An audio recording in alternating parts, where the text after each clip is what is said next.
আসসালামু আলাইকুম রহমতুল্লাহ। আশা করি সবাই ভালো আছো। তো আজকে আমরা কোশ্চেনস দেন ট্রু ফলস নিয়ে আলোচনা করব।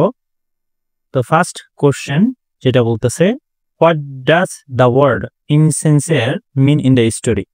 তাহলে এই যে গল্পটি আছে উপরে, এই গল্পটিতে ইনসিনসিয়ার বলতে কি বোঝাচ্ছে? তো ইনসিনসিয়ার বলতে সাধারণত অসৎ বোঝায়। তারপর আমরা একটু উপরের দিকে যাব, দেখব সেখানে কি বোঝাচ্ছে। She was wondering how insincere his praises were. তাহলে she বলতে কাকে বোঝানো হচ্ছে? she মূলত ডাফকে বোঝাচ্ছে, ঘুঘুকে বোঝাচ্ছে, যে সে ওয়ান্ডারিং মানে সে ভাবতেছে যে how insincere his praises were. his মানে কাকে? his বলতে হচ্ছে বাদুরকে। তাহলে বাদুরের প্রশংসাগুলো কতই না অসৎ। ঠিক আছে, তাহলে এখানে ইনসিনসিয়ার বলতে কি বোঝান? অসৎ।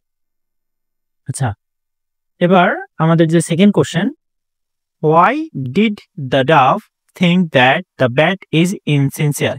কেন ঘুঘু ভাবলো যে বাদুরের যে প্রশংসাগুলো ছিল সেগুলো ইনসিনসিয়ার মানে অসৎ? তো দেখো এখানে স্পষ্ট করে দেওয়াই আছে, এখান থেকে তোমরা দিলে সহজে বুঝতে পারবা, আর প্যাসেজে সরাসরি ভাবে দেওয়া নাই।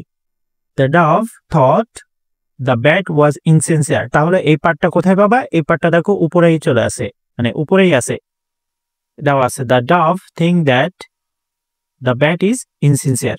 এখানে থিঙ্কের জায়গা থিঙ্ক হচ্ছে প্রেজেন্ট ফর্ম আর থট হচ্ছে পাস্ট ফর্ম, শুধু এতটুকুই পরিবর্তন। তারপরে বলছে because his praises were false and not genuine. মানে এই যে বাদুর, তার প্রশংসাগুলো কি ছিল? মিথ্যা ছিল। নট জেনুইন মানে জেনুইন বলতে আসল, আর নট জেনুইন মানে আসল নয়, অর্থাৎ নকল ছিল। 3 নম্বর যে question, what made the owl impatient? মানে ইমপেশেন্ট মানে অধৈর্য হওয়া, অর্থাৎ পেঁচাকে কোন জিনিসটি তাকে অধৈর্য করেছিল, ঠিক আছে, বা অধৈর্য করেছে। তো the owl became impatient because he wanted to hear more praises. তাহলে তোমার আউল বিকেম ইমপেশেন্ট মানে সে অধৈর্য হয়েছিল, বিকজ কারণ, he wanted to hear more praises কারণ সে আরো অনেক প্রশংসা শুনতে চাচ্ছিল।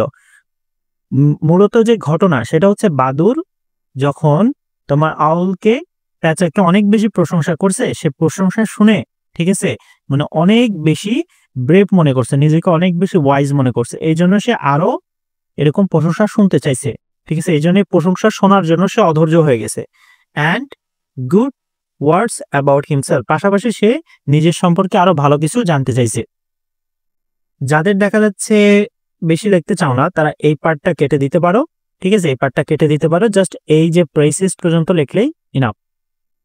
পরেরটা দেখো, ডি নাম্বার বলছে why was the Dove ashamed of our friend মানে হচ্ছে কেন ঘুঘু অ্যাশেমড অর্থাৎ লজ্জিত হওয়া, অফ আওয়ার ফ্রেন্ড মানে তার বন্ধু, অর্থাৎ ঘুঘু কেন তার বন্ধু নিয়ে লজ্জিত ছিল।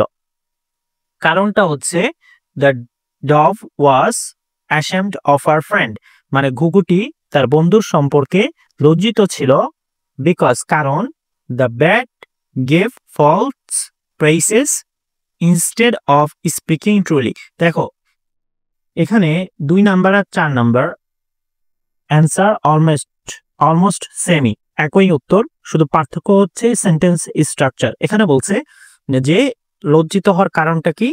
কারণ বাদুর হচ্ছে তার মিথ্যা প্রশংসা করেছে, ইনস্টেড অফ স্পিকিং ট্রুলি মানে সত্য প্রশংসা করার পরিবর্তে, ঠিক আছে।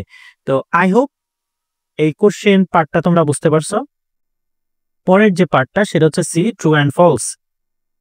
বলছে যদি ফলস হয় তাহলে আমাদের কারেক্ট অ্যান্সার দিতে হবে। এখানে 3টাই আছে, আমরা 3টাই দেখব। তো প্রথমটা হচ্ছে বলছে the bat was very sincere when he praised the owl. এটা দেখো অলমোস্ট, এটা কিন্তু আমরা কোশ্চেন অ্যান্সারে পার্টটাও দেখলাম যে আসলে সে সিনসিয়ার ছিল না, সে ছিল কি ইনসিনসিয়ার। তাহলে এটা তো বোঝাই যাচ্ছে যে এটা ফলস। তাহলে এটা ট্রু কি হবে? যে the bat was not sincere মানে হচ্ছে বাদরটি সে সৎ ছিল না। হিজ প্রেইসেস ওয়ার ফলস মানে তার প্রশংসাগুলো কি ছিল? ফলস ছিল, মিথ্যা ছিল। সেকেন্ড নাম্বার যেটা সেটা হচ্ছে the owl wanted to hear more good thing about himself. এটা তো ট্রু, এটা আমরা এই কোশ্চেন এন্ড অ্যান্সার থেকেও পেয়ে গেছি এটার অ্যান্সার, তাই না, উত্তরটা পেয়ে গেছি যে এটা আসলে ট্রু। তো ট্রু হলে কি করতে হয়, আমাদের লিখতে হয় না, বাট এটা দেওয়া হয়েছে যাতে তোমাদের বুঝতে সুবিধা হয়, এটা লেখার দরকার নাই। ঠিক আছে? আচ্ছা, পরের যে পার্টটা সেটা বলছে যে the dove was very harsh to the owl. আসলে কি হার্শ ছিল, কঠোর ছিল? প্যাঁচার প্রতি ঘুঘু কি আসলে কঠোর ছিল? না, ছিল না। তার মানে এটা হচ্ছে ফলস। এটা হচ্ছে ট্রুটা হবে যে Dove was polite and grateful to the all for his shelter and food.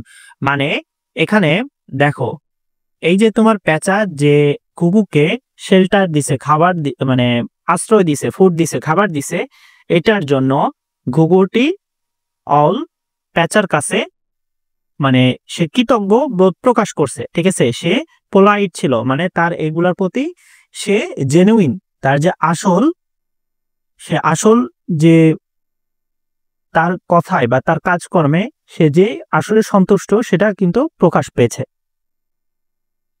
তো আই হোপ এ পর্যন্ত বুঝতে পারছো। আমরা নেক্সট ক্লাসে লেসন 3 নিয়ে আলোচনা করব। আনটিল দেন সবাই ভালো থেকো। আসসালামু আলাইকুম রাহমাতুল্লাহ।